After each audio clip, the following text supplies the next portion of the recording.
Chamber of Haunters, uniting the haunt industry.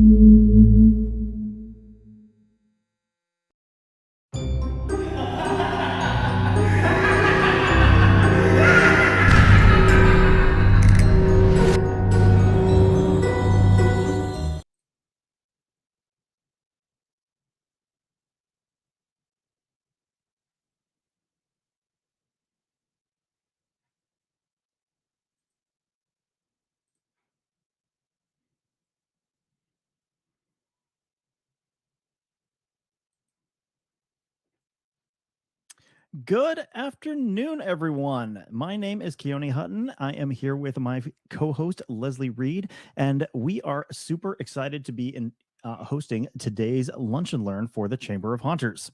This is the fifth in the series of Lunch and Learns. Yep.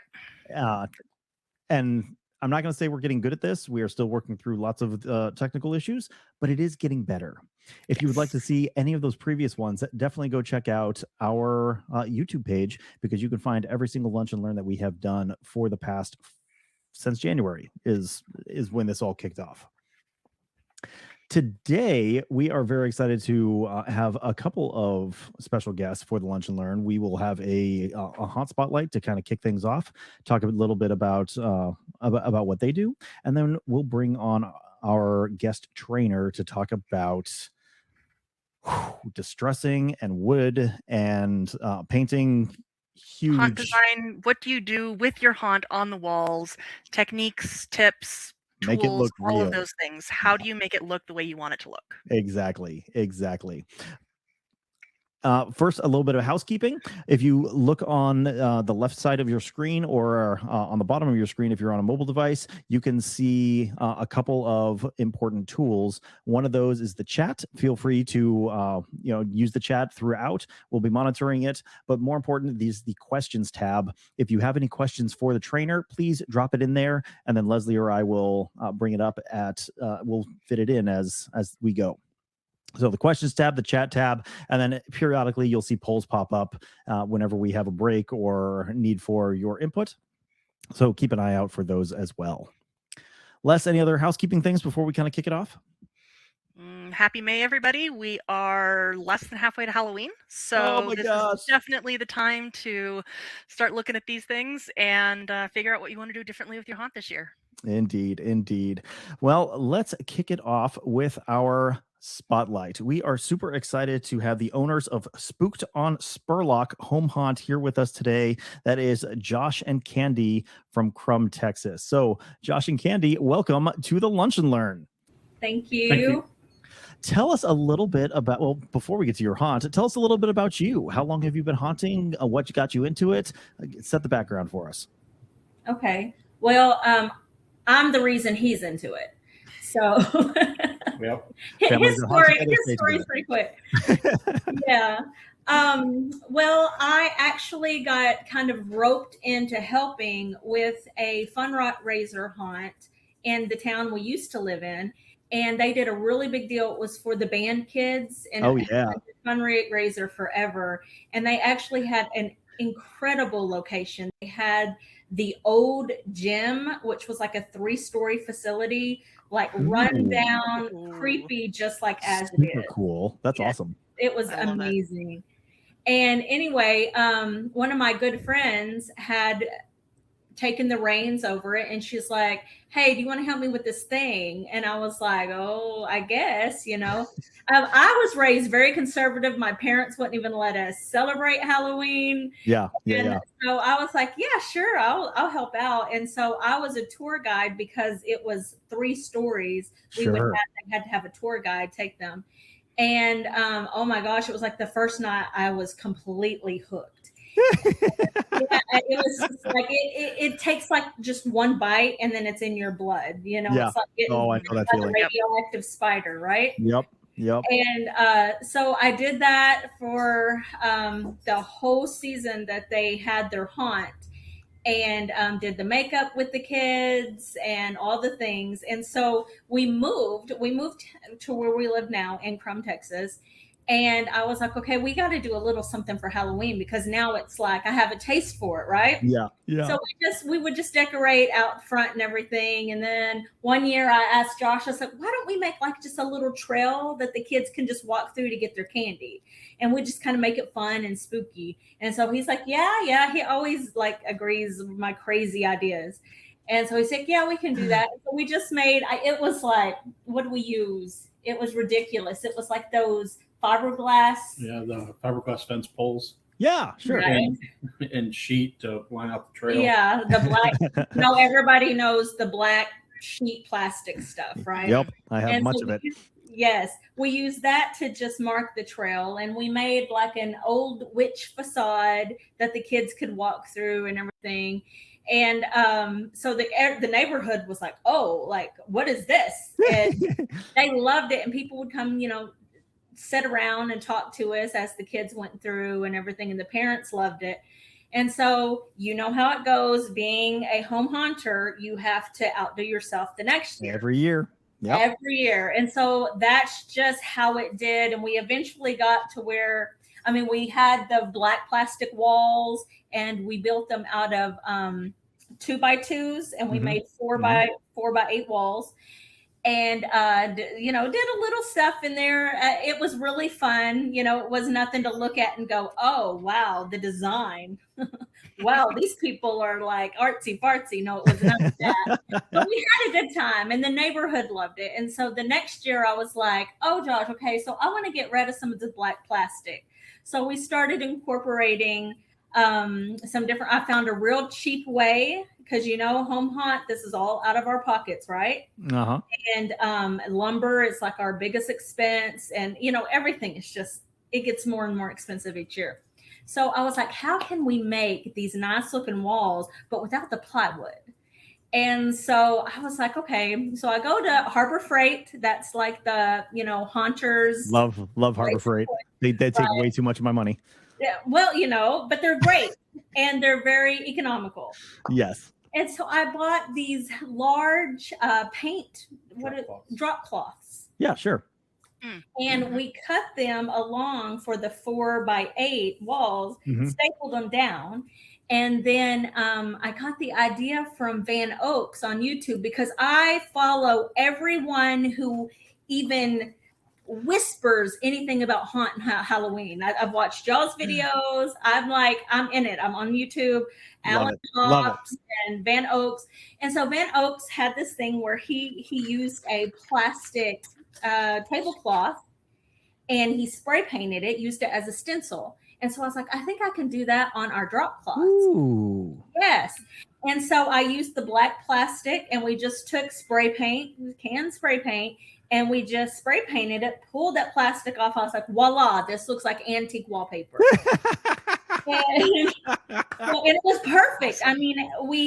He is the expert of making everything safe. I've done things before, and Josh is like, this is not going to work. This is not. It looked really cool, and it was really exciting. And I was like, this is going to get some good scares. And he's like, It sounds like you two have a very similar relationship to Leslie and I. She is the idea person. I figure out a way to make it work properly.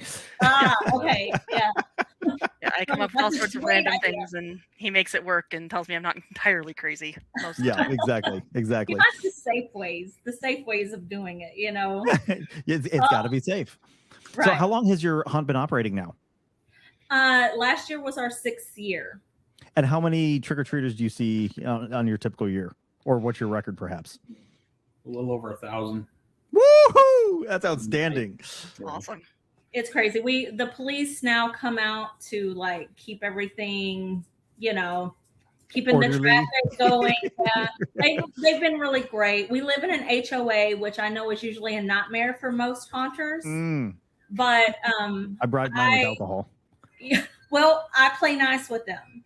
And so I contact them every year, and I'm just like, hey, just making sure we're still good with this. And they're like, oh my gosh, yeah, we love what you do. So it's like the whole community gets involved. And slowly, like we're on all the socials, all the social medias. And slowly the word of us has gotten out. And we have other people from, other towns that have started coming in, even another state. We had one family that told us, and we live for these stories. A man and his family had come in. He goes, we come to your haunt every year. He says, we live in Oklahoma, but we have family here. And he said, we came the first time you did this, and now we like to plan around so we can make sure to hit. Yes, that's great. Yes, and we're just like, oh my gosh, it's very humbling, but then it's very exciting. And yeah, seriously, it keeps that, excitement and motivation and everything. Yeah, but our walls turned out great, and we have slowly added to where we're pretty much all of those types of walls. That looks like the old wallpaper, and we do a different theme each year. We actually learned a great idea. We go to Texas Haunters Convention. We will be there. Make sure you stop by our booth. Want to meet you. And so we go to the classes because we're always trying to learn everything we can learn. And one of the classes we took was by a man named Joey, and I can't think of his last name right now. He's the boogeyman. And we actually got to just have kind of a one-on-one with him because that class was added late, and we were the only people signed up. Yes. And so he was like, let me just personalize this class for you guys. So he just sat down with us, and he's like, tell me what you do. Tell me about your haunt. And he gave us this great idea to keep one storyline. And then each year, as the theme changes, it just builds on that storyline. Yes. So that's what we do. And so we have the Spurlock Manor, the Spurlock land, and the story keeps evolving of why these creepy things keep ending up each year. Last year we had, it was called Vampire, The Shadows of Spurlock Manor. And so it was a vampire theme. And so we don't have like a lot of haunts do, and I love them as well. I'm a lover of all haunts. I don't even care what you do. I love it if it's in that realm. But we don't have different themed rooms. Everything is a storyline. So as you start from the beginning, even before you get there in the queue line coming up, everything builds and is in this universe that we've created. Love this. So it kind of makes everything kind of more immersive. Absolutely. We have... You were speaking my language. Yes, we have about, I would say anywhere between 8 and 10. It depends. Volunteers is like this. Yeah. So one season you'll have a bunch of a bunch of volunteers. The next season, we have half. But we usually have about at least 8. And so some of those are haunt actors, so they scare act in the haunt. And then some work what we call front of house. We use terms like a professional haunt because that also makes us step up our game a little bit. That's right. Absolutely. Absolutely. And we want to give the best show, even though we're free, even though we're volunteer. Like this is a passion. And so we do our best to give the best show to the people who come through. And so we want to carry ourselves in a little bit more of a professional manner and talking about our haunt and dealing with it. So yeah. Well, we want to give you just a bunch of rapid fire questions. Let's go. Lightning round. Let's hear what you have. Hit it, Les. Alrighty. Animatronics or live actors? Live actors. Okay. Ceiling scares or floor scares? We have a combination of both. Okay. Old school effects or high tech? I would say we're a little bit of both. A little bit of both. We do both. Chainsaws, yes or no? No, we don't have them. I'm not completely against them, but is it low hanging fruit? I don't know. I'm not going to say. That one tends to be very divisive. You're either one camp or the other. Listen, if it ever worked into our theme and it worked, made sense. Then we'll have a chainsaw. That's a great answer. I love that. Masks or full makeup? We do. Most of us do makeup. Some of our actors would rather have a mask and not do the makeup, but for the majority, we do full makeup. Dialogue or no talking? We do both. Some of the actors that we have are more comfortable with dialogue, and those are usually our main guys. And then some don't really want to do any type of dialogue, so they're just kind of the creepy pop people scares. that pop out. Yes. Yep. Opening weekend nerves or closing night exhaustion? Both. Which do you prefer? Oh my gosh. Starting, I'd rather have the exhaustion, because that opening, that beginning I am literally insane. I'm pulled like 400 different positions, and we never have everything completely ready to go. I noticed Josh is being very careful in how he reacts to your statement there. He knows. Crazy. It's status quo. It's insane. Yeah. And I'm barking orders at everybody because I think I'm the boss. So it's crazy. All right. Full planned layout or build as you go? Full plan layout. I draw everything out and then I hand it to him. And then it's build as you go. Yeah. sometimes it doesn't always work. So I do a little print on a grid paper. Yeah. And then I'm like, this is what I want. I have never once had a layout that worked on paper work quite as well when I actually try to build it. Never. No, never. Alrighty. What is one piece of advice that you guys would give to other haunters? Oh, goodness. Jump in.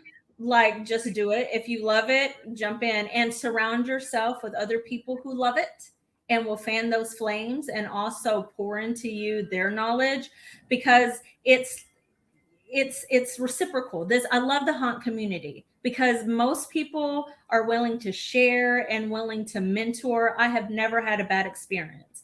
And so surround yourself with people who you admire what they're doing. Yeah. Yeah. That's fantastic advice. Give a shout out. Go ahead, Josh. Just don't forget why you do it. Mm-hmm. Yeah. The love of it. The love of it. Give a quick shout out for your socials. Where can people find more about Spooked on Spurlock? We're on TikTok, Instagram, and Facebook, and we're Spooked on Spurlock on all three of those. Makes it nice and easy. It's super easy. Love it. And you'll see either or. So we have the Raven. We're easy to find. Is that merch available online? Because I need that shirt. We haven't gone to that step yet. No. It's weird to me because I'm kind of like, who's gonna want our? Well, we could definitely get you one. Send me one of those. I'll send you a hunting get you shirt. one. We'll get you one. Maybe we'll have it by July, and we'll bring it to Perfect. Love it. Yeah, we'll swap shirts at Texas. There we go. Well, Josh, Candy, thank you so much for sharing about Spooked on Spurlock. It's been an absolute pleasure to meet you. Thank you. You as well. Now it is time to jump into the main event. I have to pull up my notes. I've lost my notes. What just happened? This is what happens on the live show. Crazy things happen. This is what happens when your monitor is not working and you don't write things That down too. on paper. I'm very frustrated because my second monitor decided to quit today, just in time for this. Of course. So we are super excited to invite Mr. Rich Cimino from Bent Circus Artistry to onto the Lunch and Learn. He is a San Diego-based scenic FX wizard who is a former CSI investigator. So he takes all of that knowledge and experience and uses that to fuel what he makes for haunts. He's the mad genius behind the Haunted Trail, the Haunted Hotel, Scream Zone, and a ton of other places that make grown adults scream like kids in a haunted house. And he literally wrote a book on all of this stuff. So, Rich, welcome to the Lunch and Learn. We are so excited to have you here. Hello, I'm happy to be here. This is fantastic. I am just... Well, first, give us a little bit about your background. I kind of, gave the 30,000-foot level. Tell us a little bit about yourself, and then we'll jump right into your topic. I've been a horror fan since I was a little kid. Staying up late without the parents knowing, watching, horror movies that were on HBO. Naturally. You wait until like 2:00 in the morning, you sneak downstairs and you watch, and then you get scared and can't sleep. But but always was into that. And then my parents were always big on my mom especially making costumes and doing makeup, and would take us to, like, back then we had, this is, in the 70s and early 80s. So you would go to like the Firehouse, and they would have put on all these little exhibitions, and you did stuff like, stick your hands in brain, and you put your hand in something fake. It's spaghetti. But Yeah. but honestly, till this day, every time if I get like a saucy spaghetti, which I like, I'll hear it and it will just bring me right back to that. Interesting. Sound. Yeah. Yeah. You Yeah. know, but as a kid, you're just like, I don't know what I'm touching. This is nasty. You know, It feels grapes as eyeballs. And you know, fast forward, I would you really just always like, you know, dressing up and doing the makeup for Halloween and doing, you know, we were doing, you know, back then, you know, our generation was like that cosplay before it was cosplay. You know, we did all that stuff and making the costumes and, you know, using materials we probably shouldn't have been using back then, you know. Yeah. Yeah. You know, you do what you did, you know. But after that, fast forwarding, when I went to Florida, I actually when I was doing, I knew a lot of people. My family moved from New York to Florida, as the snowbirds do, and I went there. I ended up moving out to San Diego because I did music semi-pro for a while, and then it kind of got out of being, you know, like more business than it is the fun. So I kind of took a back seat on that and got my forensic degree, and ended up going back to Florida and actually doing crime scene investigation for a number of years. And through that, I was still doing haunt stuff. There was a haunt called the Forum of Fear that was in Port St. Lucie, Florida. And I worked with those guys for a couple of years, building their sets and doing makeup and, you know, still on the very, you know, like it was a home haunt for sure. But I mean, there's a lot being said on that because you really have to think outside the box being a home haunter, you know. I know it. You know, you can't, when you go to Home Depot or Lowe's, when they come up and ask you, oh, you know, what can I help you with? And you really can't, because what I'm using this for is not what it's intended. You know, so, and then you have to explain this to them. And, you know, and you try not to be mean, you know, but there's just times it's like, look, I need a two-way valve and I need the line that goes into it. So the plumbing's right for an animatronic. And then they're just like, what? And then, you know, so it's like, just where's the irrigation? Yeah, You know? exactly. So once I got into that and I got out of the crime scene stuff, I went back to moved back to San Diego, and actually had a friend of mine who was working at the radio station, local station, and her friend actually worked at one of the big haunts, the haunted trail of Balboa Park. And it's they were looking for FX artists. So I went in there, I did the whole thing, and ended up landing the job to become a makeup artist.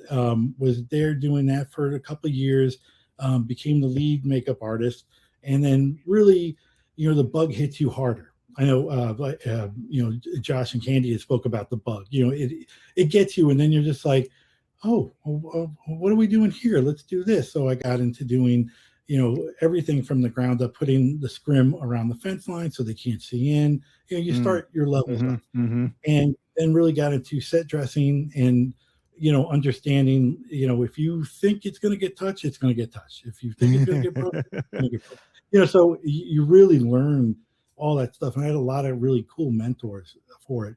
But I fast forward into that and got more into the scenic area, which I really fell in love with, because it's really cool when you go into any haunted house and they actually, they transport you and you're in there, whether it's a basement, whether it's, woods, but as long as you can go in there and they're just looking around.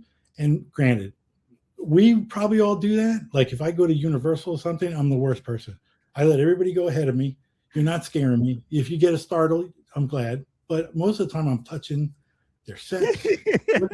Oh, let me see that paint. All right, click. Yep. No cameras. I know, but I still do it. It's, it really, that's what I really love about it, and then I'm full immersement. Like I want to do, like when I go in, if they have the smells, oh, that's awesome. Because you just want everything. Yeah. You want the space to feel as real as possible. Yes, exactly. I mean, that's what really, if they run out, with their flip-flop hanging off or missing, or like I love the guys that like leave their girlfriends. Absolutely. I love the guys that do that while their girlfriend's sitting there going, "Oh yeah, no, that's really cool. I like this. This went really well."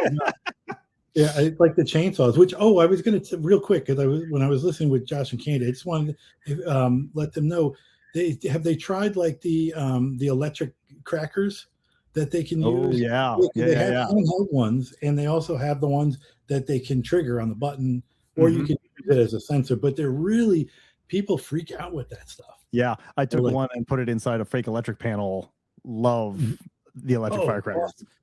Oh yeah, they're so cool and they're effective, and they're cheap. Really, you just don't get them wet because the moisture does not work. I don't know why no one's made a weatherproof one, but I keep a couple on hand every season just in case. Yeah. Oh, you got to have a couple. Absolutely. And make them so you can quick disconnect them rapidly. Yes. Always break when you're like 100 people deep, and you're just like waiting. I'll get up there and unlock it. So after doing that, while I was still doing it, I actually became the production manager with those guys. And they took care. It's under an umbrella for Haunted Hotel. And they've been around San Diego since 1998, and they take care of that one, the Haunted Trail Balboa Park, and then also Scream Zone that's up a little north in Del Mar, which is off the Del Mar racetrack for the horse track. But during the seasons, during operation, I'm actually the tech. So because I'm part of what they call a slap crew, so it's sound, lights, air, and power. So I take care of and train all the guys and girls about, like animatronics, setting up the lighting, setting up the sound, getting all the triggers working, stuff like that. So it's easier for me to be the tech too, because then I can just go, I know where, everything is, or part of my crew knows. So we're able to go through it. But I know there was a long-winded segue on kind of what I'm doing. It's just anybody in the haunt industry knows you have many hats. That's right. Really, I made the mistake of telling my owners that I did outdoor power equipment mechanics for years. Well, guess who fixes the chainsaws and the compressor?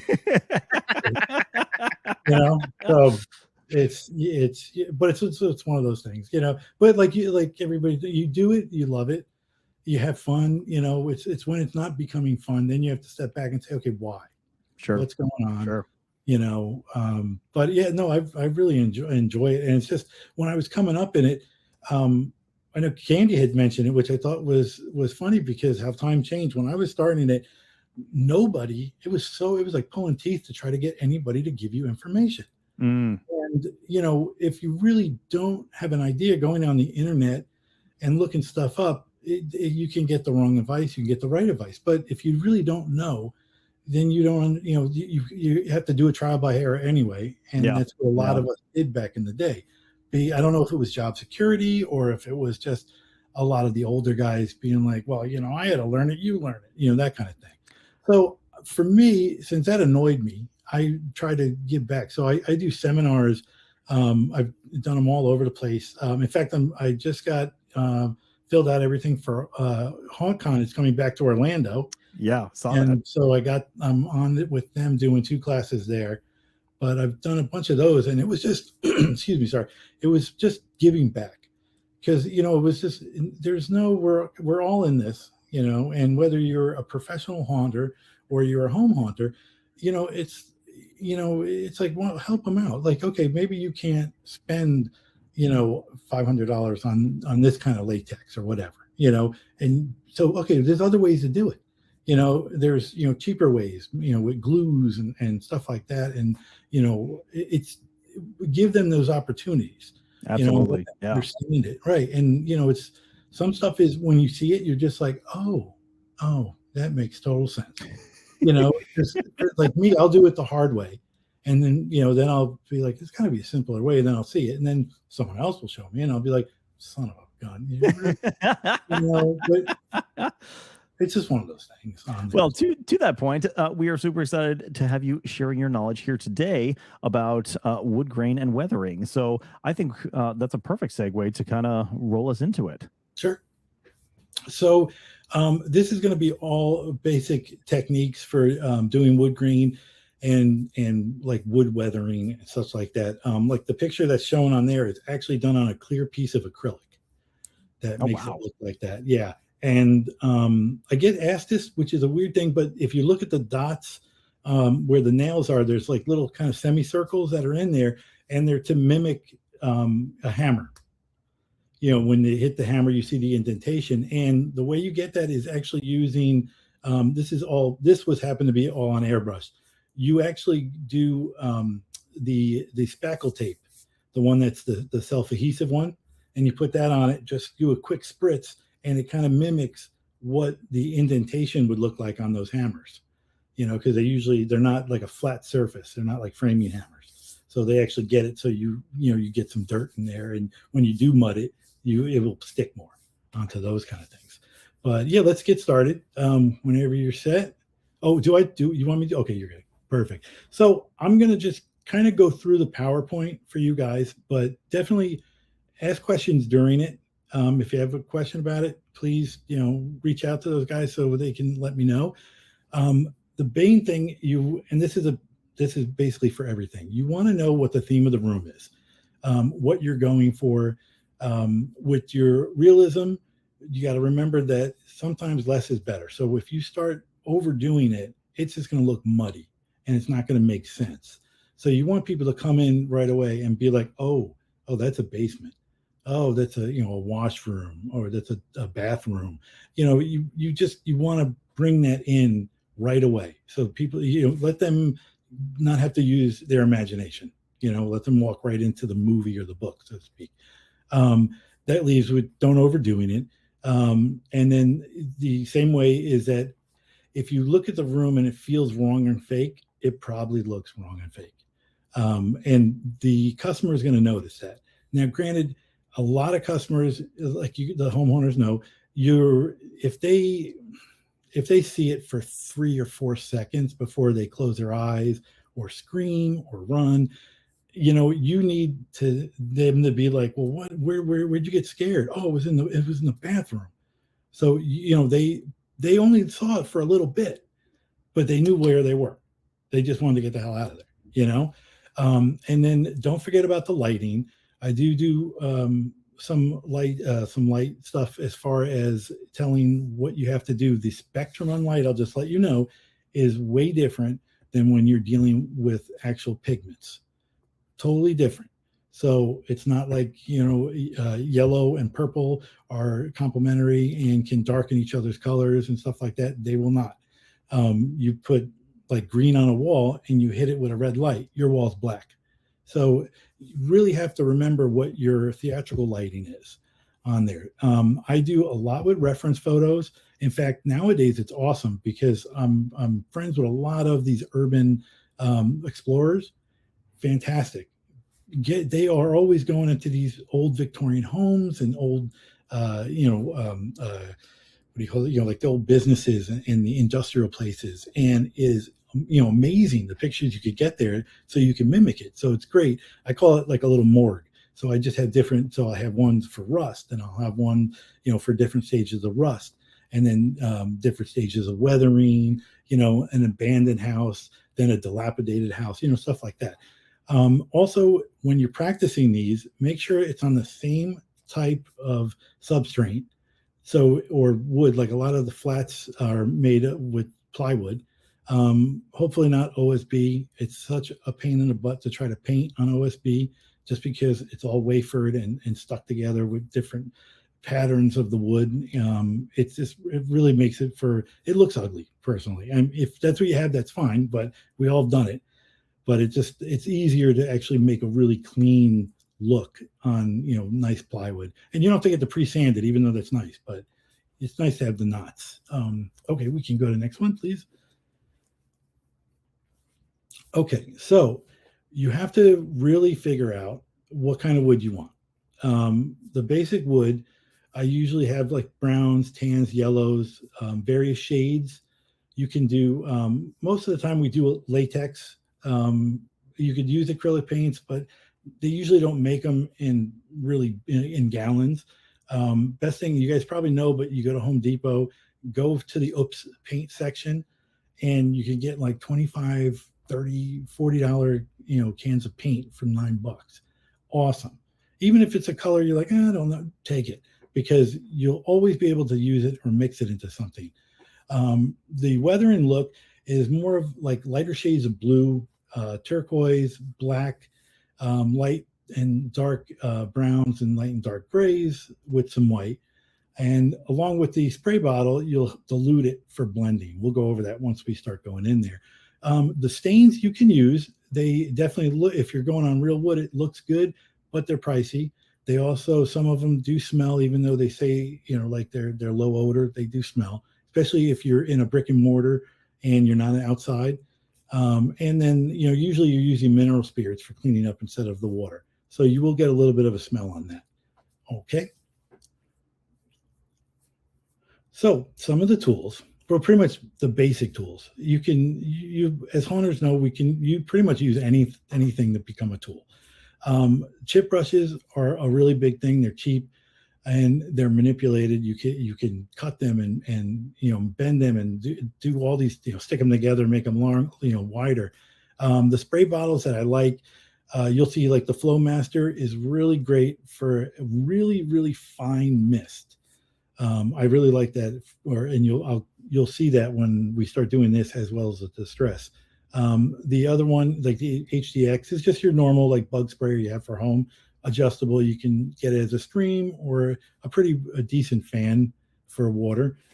Flat and round detail brushes, just basic paint brushes, cloth rags, foam brushes, and the paint edging tool is the one that's on the lower bottom left there, and it's just a foam handle that has like little felt on the bottom of it, and it's used professionally for like doing corners and edging work, for like if you're doing a ceiling and you can't really cut that well with a brush, you can use this. But on here we'll show you techniques that you can use that for actually creating chair rails, wainscoting and frames and such. Okay, next please. Okay. So the first technique is like a real basic technique. And this is basically taking and you can use a used chip brush. It's probably better so you're not ruining a brand new one. And you're just going to cut it unevenly. And if you look at the picture on the top left, you'll see like there's just little, dips and valleys, and there's some little hairs sticking out. That's just going to help you with the graining that's on those. So and remember, again, less is more. So always take note of it. On the bottom left is actually going to be two different colors that you start to fade in. And for me, usually I'll just drip a little. I might just take the brush, put it in, and just blot it on certain areas after I have my base coat of the color that I want that's in there. So basically, once you do that, you're going to dip your brush in the paint. You're only going to do it like maybe 1/4 of an inch. You do not want to dip it all the way up, and definitely not to the ferrules, which is to the metal part that you see on the brush on the top left. It will soak in, and then you have a tendency of it dripping out. So you definitely don't want to submerge it in the paint there. So just 1/4 of an inch, and you're usually going to have it a darker color than what is the base color of the wood or the color of the wall. And once you go onto that, you'll be able to drag it slowly down. And if you go to the next slide, we'll see how it looks when you drag it. So as you're dragging it, real quick, the colors I'm using is a medium brown and goldenrod for the base colors. And with this, I'm actually using an ebony wood stain. You can definitely do it with latex paint. You can water the paint down a little bit if you want it to flow a little bit more. But what you want to do is take the brush and gently just graze down. And you want to go in the same direction as the grain. Now, you can wiggle it while you're dragging. You could do a little darker here and there as it's going down. On the photo on the right, you can actually see there's different variations. So that will help give it depth that's in there. On the next one, we'll show you once it's almost dry. There is if you get a nice dry brush, usually like a beefier kind of brush, not a synthetic hair. If you can get one that's like horsehair, or some of there are good synthetic brushes, but they're kind of pricey. What you want to do is, and again, going in an up and down, following the grain, you just really want to dry brush it. So lightly go over it. You just want to soften all those hard lines that are in there. Now, one thing is, depending on where this is. If this is done on a back end of the rear of the room, you can leave it like it was. You don't have to, this is really if you want more detail as people are walking past it, not from afar. They'll see, oh, that's a wood panel. But when it's closer, it looks a little sharp. So that's what it helps with getting it, softened up. And the choice is yours. You could go as hard as you want or as light as you want, or have a reference of the photo of what you kind of want to emulate that's on there. And on the right-hand side is the final piece with it all buffed out on there. And next, please. I feel bad. Is that okay, Keone, that I'm just going next? I don't wanna, yeah, that's perfect. Okay, I just don't want to be like, So over here are just a couple of the same kind of technique, but done. You'll see on the left is just a basic wood. The little knot, if you just take your brush, I should have brought a brush. But if you take your brush and when you get to that point, you just twirl it and lift away from it. So you're going to twirl, if this is the substrate, I'm trying to get it so you guys can see it. There you go. Oh, no. And you twirl it. And then you'll lift away, you'll get like a little that looks like a knot like that. And you can go darker, lighter with it. And then you can actually go around that with the brush. That's on the left. The exact technique is the one that's you'll see below the chair rail that's on. That was for a set for, I think it was Oklahoma. And the floor, that's the actual floor for that room that's in there. And that's all 4 pieces of 4x8 plywood. So all those lines had to be done, separately and darkened, and you had to make all the crevices and stuff like that. So there is, an array of things that you can do just with this one technique. Okay, next, please. Okay, so now this one is doing a similar technique, but you're going to be graining a little darker. And you can use the chip brush, or you can actually use regular paint brushes that are in there.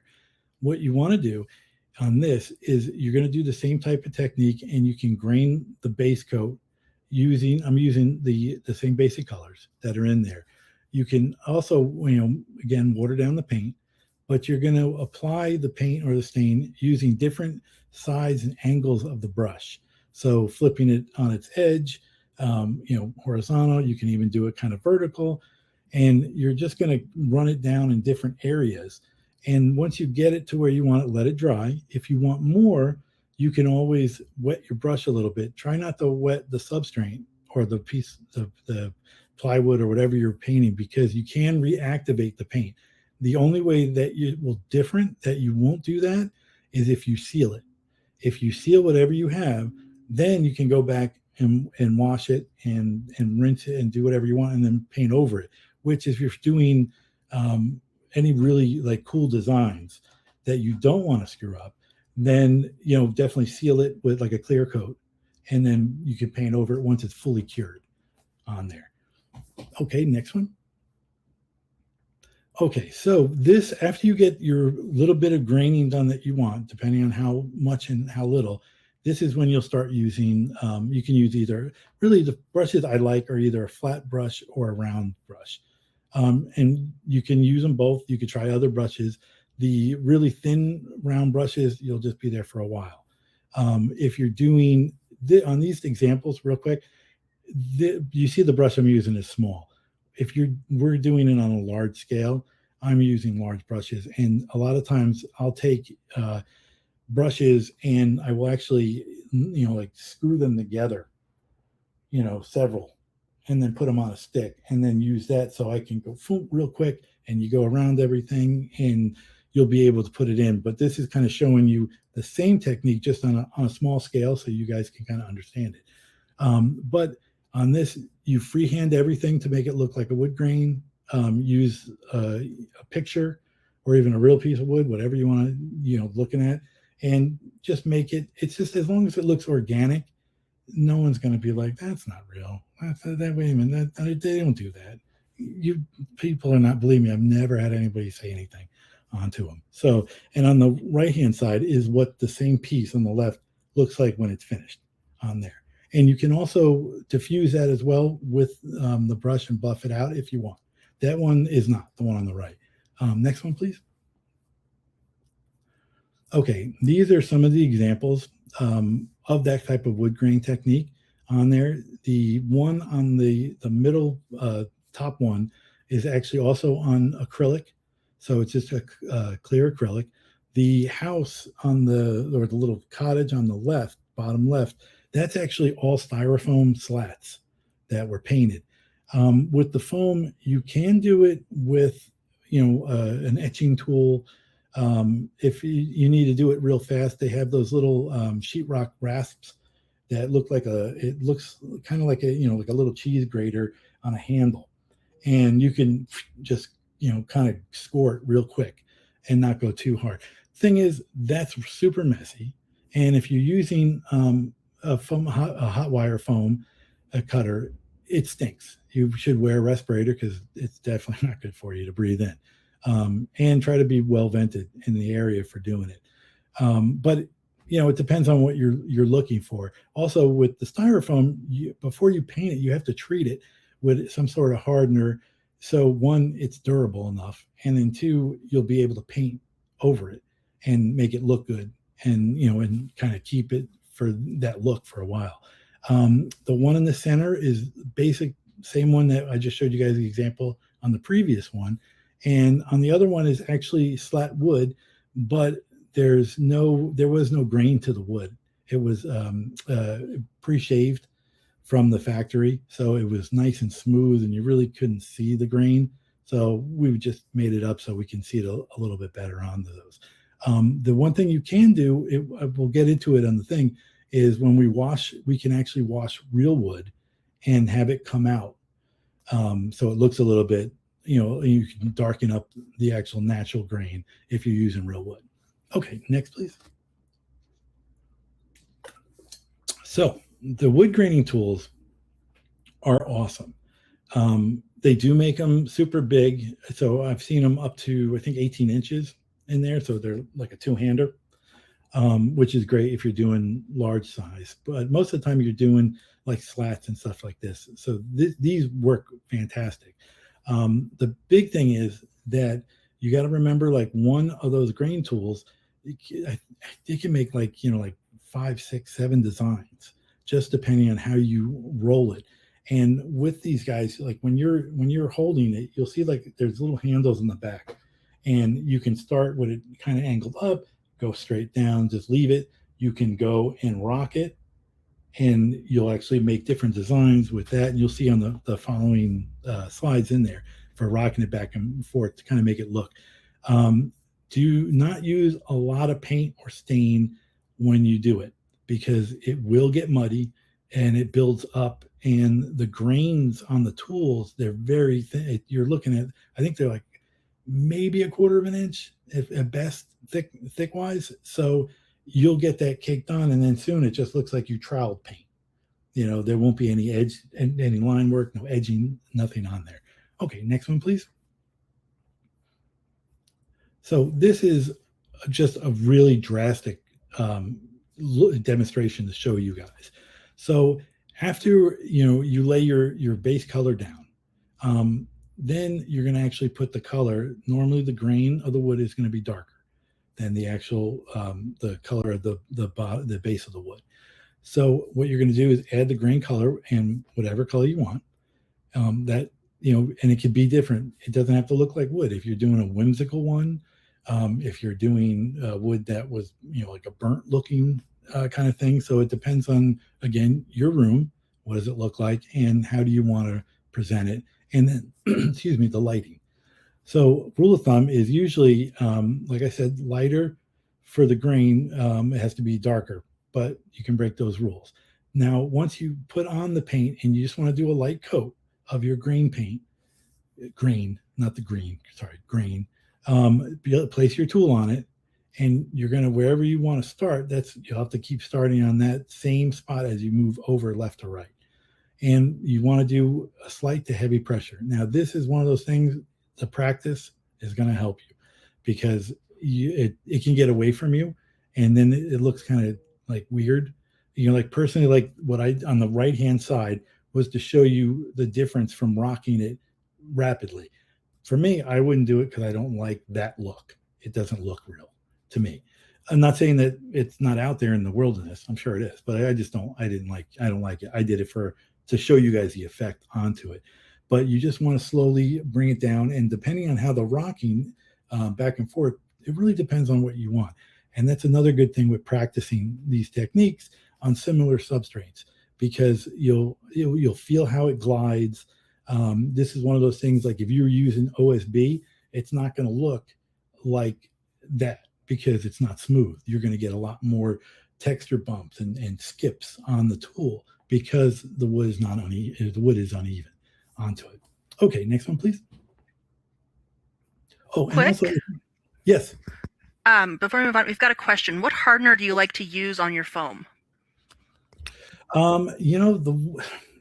There's a couple of ones that are like just like I'm trying to think what the one that it's really cheap. It's a mix. Oh God, I can't think of the. I'll think about it and I'll let you know. Okay, perfect. But Hot Wire Foam Company does make a really nice powder mixture that's in there. That's a hardener that works really well, and you really only have to do like really 2 coats, and it gets it pretty hard. But you're better if you put it like in a hopper gun, which you'll see them with those have like it's like a regular HLVP kind of gun for painting cars, but it has a huge a reservoir, so you can paint it in there. But I mean, you can use stucco. I've had people that come in and do it with there's like a foam product that works really nice over it. Actually, I think it might be in this one. I'll show you that foam one. You'll see what you can do with doing cracks and stuff like that. But yeah, let me think. I can see it, but I just can't remember the name of it. But I'll write it down so I can check, and I can even look it up. Okay. But most of the ones that are available, you just have to make sure they don't crack. They will crack if you're bending it and stuff. And then the other thing is, how heavy do you want this thing? If you're doing it for tombstones, it's one thing. If you're doing it for a wall, well, you gotta make those walls. And if you doing them with like 2x4s on a basic flat wall, 4x8, you're looking around 78 pounds a wall. Now you're putting stuff on it to make it actually, it's going to be heavy as hell, even with the foam. And then you have chances of breaking depending on how you store it. So think about what you're going to use the foam for on those. If it's going to be for prop stuff, then I would definitely, the Foam Factory stuff works really good and it goes pretty far. Just when you put the powder in, you'll want to think you're going to put a lot of water in it, and you don't want to do that. Add little drops of water, mix it, little drops of water until you get almost like a pancake batter consistency, and then slop it onto it. And if it's a little chunky, it's fine, because you can it just goes and helps when you start weathering it onto the thing. But I can't believe I can't remember the freaking thing. Okay, sorry. But yeah, if I'm going too fast, let me know. Also, stop me anytime if you guys want to know anything or whatever. Please don't hesitate. I have no problem with stopping and going. Not a problem on those. Okay, so rocking it back and forth, you'll see on the left side with a different, the one that I showed you, I really didn't like the way it looks. The other one is a different grain tool. And you can kind of see just by moving it slowly on how it looks. And on the right-hand side, all the way to the right, you'll see the right one. You kick it a little bit, and it goes and it gives you a little circle. Now, the reason why I kept this one in here is because look at the, like 2/3 of the way up. You see around the nut, there's like a very dark spot. That had too much paint, and that's what too much paint will do. So if you're in the haunt, no one's really going to see it. It depends. If it's not a forefront thing, it's more of a background thing. It's not a big deal. But I just wanted you guys to see that's what you'll notice happen with a lot of paint. And that's why you want to go very minimal paint. So less is definitely more when you're dealing with these graining tools. Okay, next one, please. This one is really cool. And if Chamber of Haunters and Haunting You ever want me to come back, I can show you guys really cool burn effects.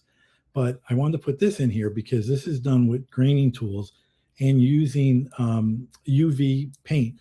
This paint was Wildfire. It's really highly pigmented. It's expensive. That's the bad downside. It's expensive. But if you're using it for like a burn room or embers, the woods, doing stuff, you have a smoke machine, and you put in a black light on a strobe effect, it will give you like, and then you hear, the audio is the crackling wood. Again, giving all those, senses something to put in. And if you add like campfire into the scent of the fog machine, the effect will be really cool onto it. But this is the same way, using the UV paint as the base and then going over and just with a darker color. It doesn't even, this was black because you're not really gonna, the effect is not the grain at this point. It's just to see the glowing of the wood, like it had been burnt and it's just slowly fizzling out and stuff like that. On the right-hand side is on a sheetrock wall that we did for an axe throw company here in San Diego. And that's all grain tool. So that's just mapping everything out, making, the slats for the wood, and then actually mimicking what it looks like when they go and throw it in the actual event place. So it kind of gives you an idea of like what you can do. And, this is pretty much a technique you could do. I kind of added like all the kind of techniques in here, just because there's some areas you want to darken up, you want to put better knots in, because people are going to go up to this, take photos, selfies and stuff like that, and promotional pictures. So those kind of things you want to make look really good, up close and personal stuff. Okay, next one, please. Okay, so this is more of like a weathered wood, which is on the deck, not the actual wall. It was the deck that we needed to weather more on there. If you go to the next slide, this is a very basic look. I either use white or a very, very light gray for a base color. I add small amounts of black and turquoise, and it's real sporadically, kind of like how we did in the very first slide when you're doing the base coat and you just want to give the underside before you put the grain of the wood some depth. So just different colors, you just want to make it look a little bit more interesting. Once you do that, you're going to actually spritz some water. And here it comes. Usually I like using the Flow Master because it does give a very fine mist and you're not muddying it up, because you don't want it. You're not looking for a drip. You're looking just for a blend that's in there. And once you do that, you just blend it, until you get the desired look. Again, you can have pictures of old wood and make them darker, lighter. Some woods might have some reds in them, that we'll see in there. But for most of the time, you're going to see wood that's going to have the grays in it and have like hints of the turquoise, even though it's not really turquoise. It's just different spectrum of light, but the way our eyes perceive it, it helps it make it look like it's that weathered part on there. So you can make it look old, dirty, and gray and weathered. After that, you can definitely distress it, which we'll show you on the other class that we're going to do on here today. After it dries, definitely do the aging. Gray wood stains as a base also work good. Again, well-vented area. They're a little bit more expensive, and cleanup's a little different. A little more of a pain in the butt, where you're not just washing it with soap and water, mineral spirits or acetone, depending on what it is. Okay, next one. Okay, so these are examples of using that. And again, the colors are the basic colors. If you look at the green one, that's with more greens. There's some blue in there and some gray that's on those slats. So it depends on what you're actually using it for. The Crooked House on the bottom right, that's all using the turquoise, the gray, the black, some white for like highlights, and then it's distressed. So you have, dirt coming out, from the windowsills coming out the bottom, the sill of the house, and to make it look real, just, remember when you look at stuff at other houses, or, you'll notice it. You'll say, oh, look at, you see when something's dirty, like if they don't clean their, their front door, you'll see the dirt from people's fingers on past the doorknob on the door where they open the door, and their dirty fingers rub, and it gets that look. Well, that's weathering. That's distressing. That's adding the realism to it. Now, some people might not even realize it's there, or they'll just subconsciously be like, oh yeah, look, press, that's a dirty door. We know it, because we all see it. Definitely collect a lot of references. Like I said, if you take photos, you can YouTube them, you can Google them, and just get different, there's a lot of people that do a lot of reclaimed wood photos, and they do art on them and stuff like that. You can't ask better. We actually had some reclaimed wood that they took from a boat that was in the water, and oh man, it was cool. And it looked like there was like 16 different colors on this stuff. It was really cool. When I was talking about with using the spray bottle and a wash, if you look all the way to the left is an actual door, and those are wood slats. The problem was it wasn't dark enough for what we wanted. So we actually did a dirty water mix, which was usually like about 60% water and 40% paint, depending. You can mix it, match it, and then we just go in there and we do all the low lights for all the cracks and the crevices when we're distressing it, just to make it pop more. But that's an example of actually having real wood and just enhancing it so it looks a lot more like a wood, what you are expecting a wood door to look like in a haunted house onto it. Okay, next one. Okay, so this is that little handy painter cut cut tool. It has, like what I said, nylon bristles. So for like smooth waxes and sealers, you can use it for corners and edging. Those are usually what it's intended for. Sometimes you'll see the big ones for when people are sealing a floor that are in there. You'll see much longer ones for that. But what we're going to use it for is like chair rails, wainscoting effect, frames, and this is in lieu of having to make it out of real wood. So it's usually quicker, it'd be cheaper.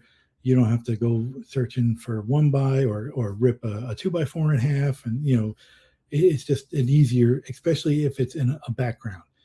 Foreground, people are touching it. They're touching it. So you might want to put in a real chair rail piece of wood, but maybe lower it, like in the example that I showed you guys for the graining for the Oklahoma set, where that was a real chair rail, but then we had to paint the slats in because they didn't want to spend money on wood.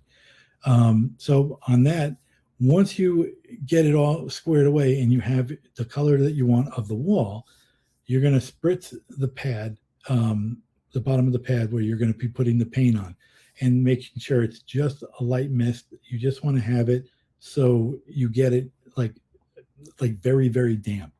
And just on a side note, I'm going to let you know, if you guys do makeup, any of the grease makeup or the Ben Nye, the cream makeup that you guys use, and use those little wedge sponges, always wet the sponge. Okay, just a little bit, squeeze out any kind of water that's in there, so it's just very damp. Then put it into your makeup. What that does is two things. One, it's going to make it smoother when it goes on the person's face. Two, you're not going to soak up a lot of product, because the water is going to allow the product to just sit on top and float. So you're not, if you ever notice, like if you don't do it, you'll start to see the makeup starts to soak into the sponge, onto those. So that's just the same principle, just to help you with product and stuff like that.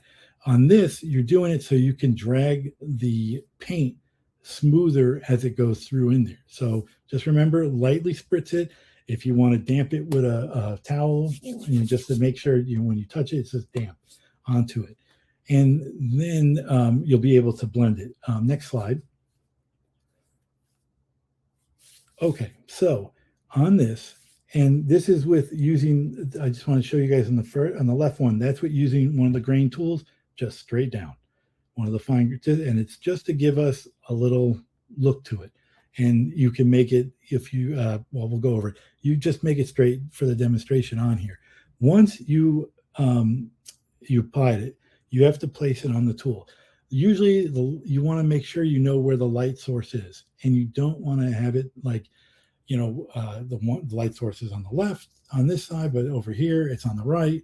It's got to make sense. So kind of say to yourself, okay, where is our main light focusing to? And if it's coming from, you know, the right to the left, then, you know, okay, well, my highlights are going to be, you know, the top right and the right-hand side. So it just helps it when you create depth onto it. Also, when you're putting the paint on there, you'll see that I'm getting two distinct lines of two different colors. So you just want to, when you do it, usually I'll do it with a regular paintbrush, a flat brush. I'll dip it in the paint, and then I'll just go down one side of the tool. And then next to that, I'll do the other paint, the other color on there. And this way, it goes down as a straight line, and you can just go, and like you see on the one on the right, you just drag it, and then you can see the different, you know, shades, and you try to go as straight as possible. If you want to mark it with chalk line or Stabilo pencil. Stabilo pencil is like a water soluble type of pencil we use for, like, you'll see a lot of times you use it for pinstriping for cars, because once you go over it with the paint, it disappears.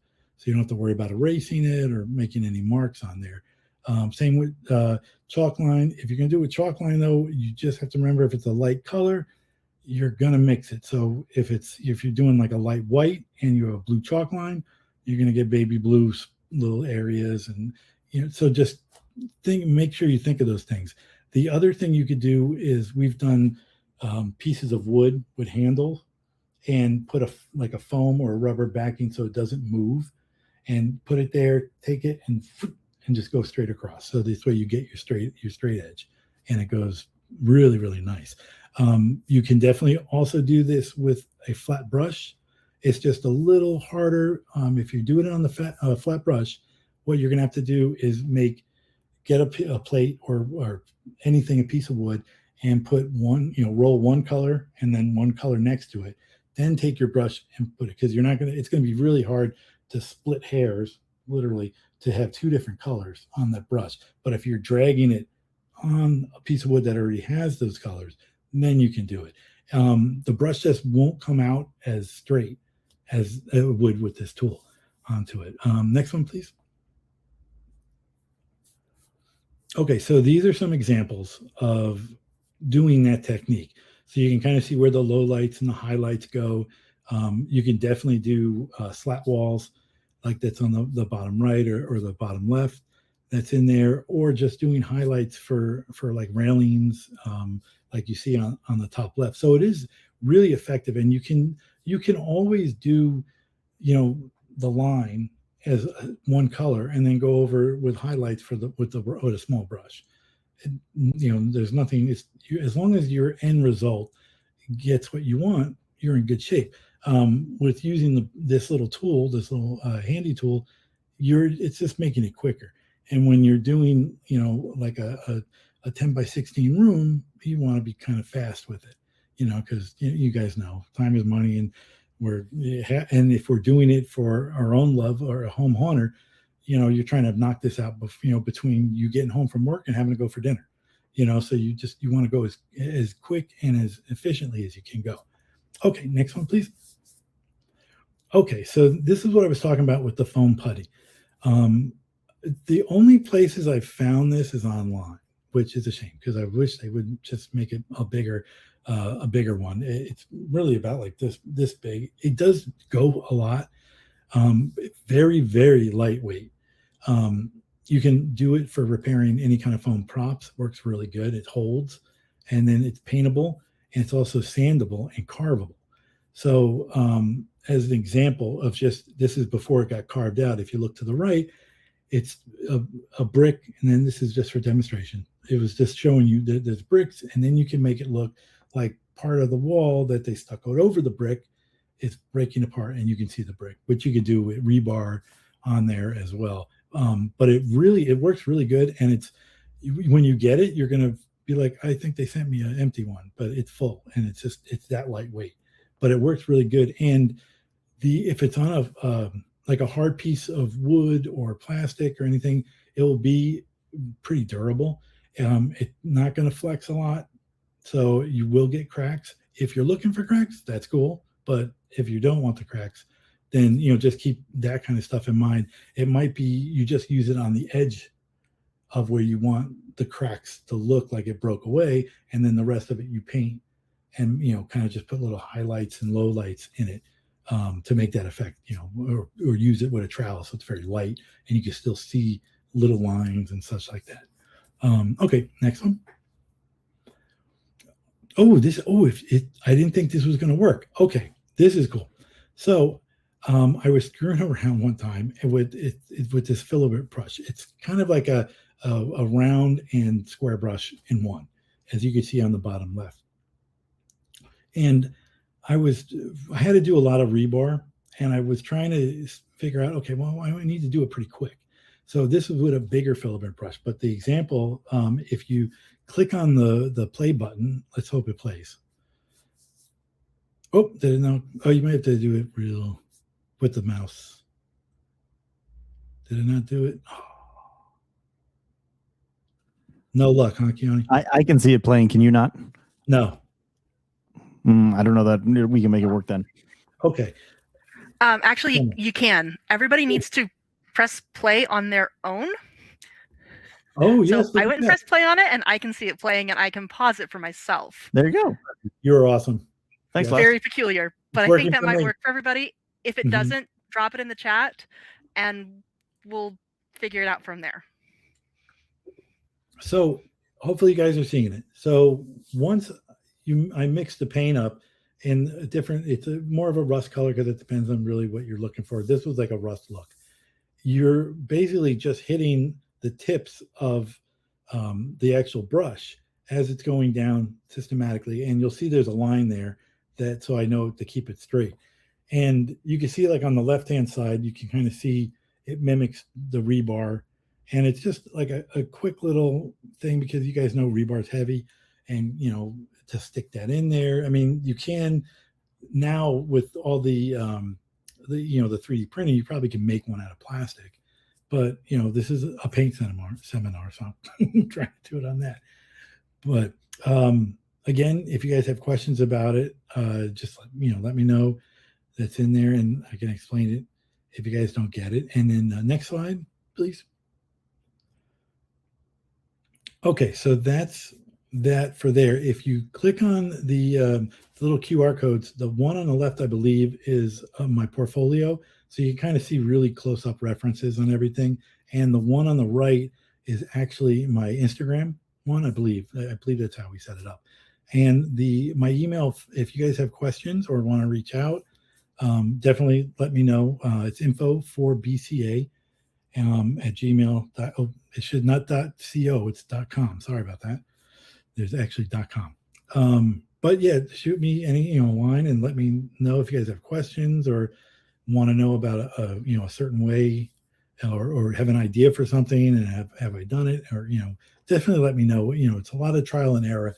My suggestion is definitely make sure that you guys practice it, and definitely practice it on a similar substrate than what you're going to use, and with this and the same type of paint, because different paints will react differently.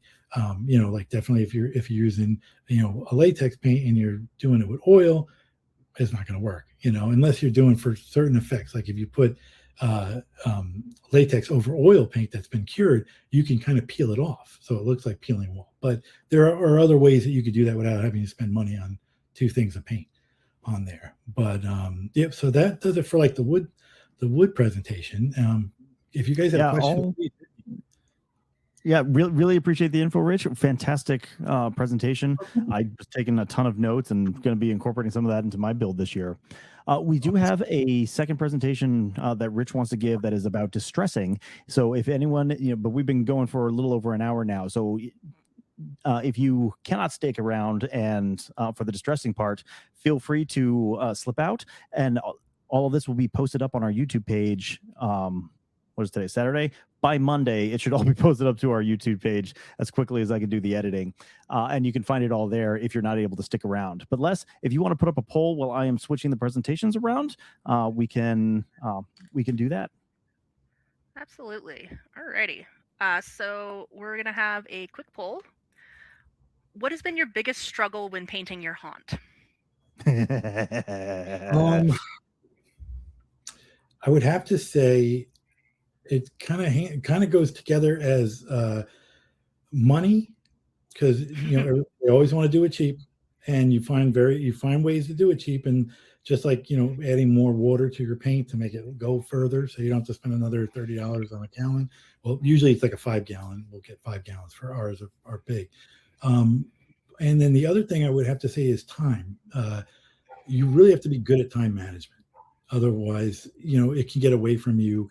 And you definitely, the one thing I have to stress is don't overthink it.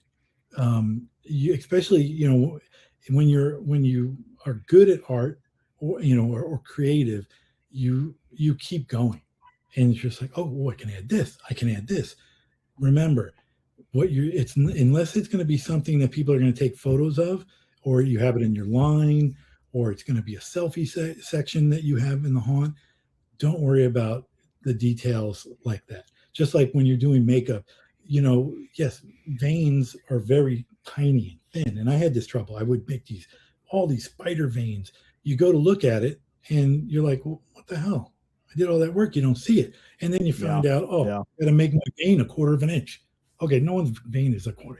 I mean, there may be somebody, but I'm saying for the most part, you don't have a big, thick vein running down, but you have to if you're in the haunt. Hey, Rich, you're breaking up a little bit. Oh, I'm sorry. Is it better? So you have to do that if you're in the haunt. You have to, make everything like larger than life. It's kind of like if you guys go to. Les, are you hearing the same? Or is it? Yeah. No, it's not you. Yeah, Rich, your audio is broken. Oh. Okay. Let's see. We'll give him a moment to try a couple things. I tried turning your camera off on. See if it may be a bandwidth issue. Try talking again. Okay, how's that? I can hear you clearly. Try turning the camera back on now, and we'll see if it stays. Fingers crossed. Better? Good? Yes. No, much better. Much better. Oh, good to know. I didn't know we could do that. I like learning something. Les, what other responses did we get to your poll question? So very, very similar. The time it takes and the details. Time, especially when you're behind and you don't have enough time. We've got getting the drywall mud hopper dialed in. Oh, sure. Oh, usually, first of all, make sure that your needle is far out so you get a wide spray, and it's not too thick of a mix. That's a big problem. You'll start I've had getting that problem with my paint sprayer. Yeah, and it's really just you have to go out and clean it, and you guys know that use them. It's not like an airbrush where the technology is and the technique the technology is the same for it, what it does, but it's so much more goopier. There's so much more you have to clean out of it, and so that's your time. Make sure your mixture is right, and keep it. Like I write stuff down just to know, like when we're doing fire retardant for in our paint or whatever, we know it's 16 ounces of the fire retardant we use to every gallon of paint. So have stuff like that written down. Whatever you're using in the hopper, make sure that this mixture was great. It was a 70-30, and it flowed perfectly. Also, make sure you have enough air. If you're doing the, I always suggest. I know they're a little bit more pricey, but I suggest a dual piston, because you're not going to get that lag for the piston to start kind of filling it back up, because you're getting this from 2 pistons, so they're both working. You're not going to get that kind of thing. We've all done it. Exactly what you mean. Yeah. But even for airbrushing too, like if you're doing makeup and stuff like that, it works that too, because it's the same way. You'll be doing some and it's like, oh no, there it goes. And then all of a sudden your little line is this big because, you either backed up or you moved it, Right. I would say as long as you do make sure all that's running, good to go. Keep your compressors, if you're using oil compressors, make sure you guys change the oil every season. Check the oil, make sure they're well vented and there's no curtains or anything kind of getting sucked into the fins or the exhaust, the intake rather for the motor. Your hose lines are all good. You're not having a lot of stuff escaping. You'll get air escaping and stuff like that. And then also, remember the distance thing too. So for every 100 feet of hose, airline or air hose, you lose 10% of the PSI.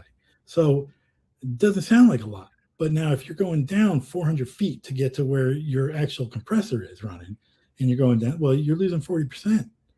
And that's going to be even more of a lag, especially if you're doing a single piston compressor.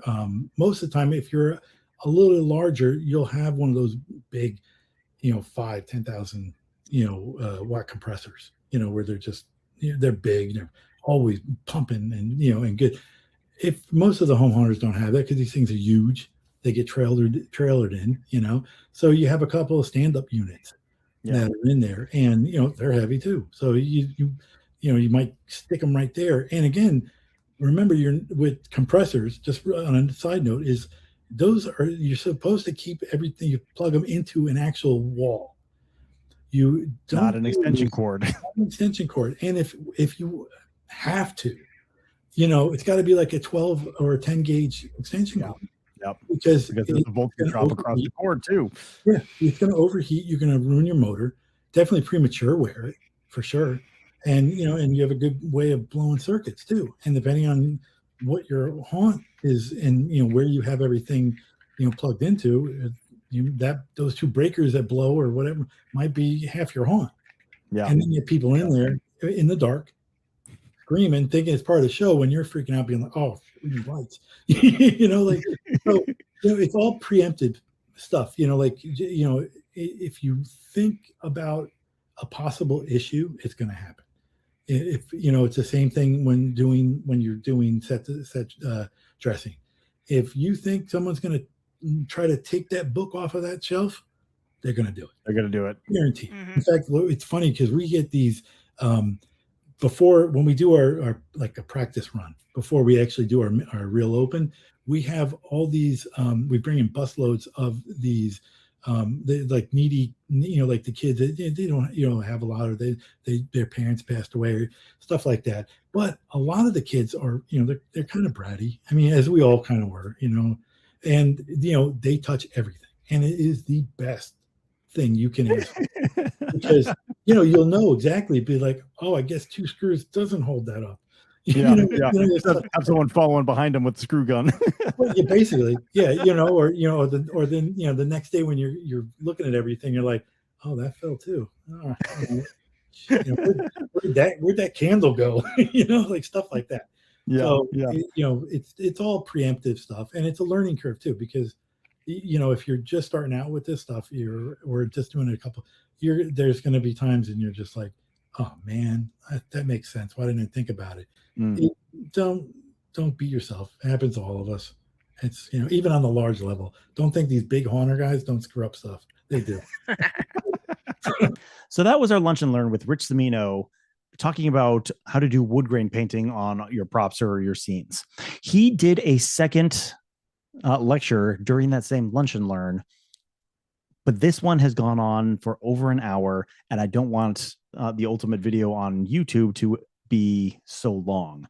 So if you want to see that presentation on grunging up your haunt, then definitely check the show notes here, and there will be a link to there as well. But that will be a separate video posted to our YouTube.